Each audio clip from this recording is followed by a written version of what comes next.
За целиот овој случај се водат, знаете, една истрага се водеше судскиот спор, предметот заврши вчера со пресуда, се отвори втора истрага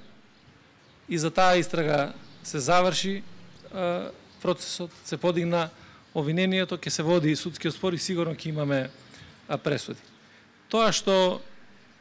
дневно фолклористички изјави се даваат во моменти кога сметате дека треба да ги даде било кој од нас, воопшто не е основа за тоа да се сомневаме или да предизвикуваме внимание за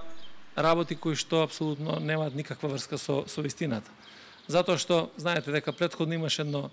писмо во кое што детално се опишува дека господинот Зоран Заев нема никаква врска со ова, денеска, односно вчера, после пресудата излезе нешто сосема друго, меѓутоа тоа не се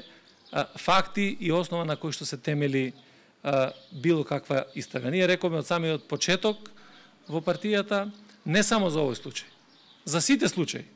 и за империја, и за тврдина, и за сите бандитски работи кои што се правеа во изминатиот период, мора секој да одговара, да носи одговорност, да има пресуди и да биде таму каде што му е местото. Така да, од непостоечки случаи нема апсолутно место за никакво вознемирување во овој дел. Така да, одиме самоуверено, со јасна визија, храбро и цврсто во уште една победа за државата.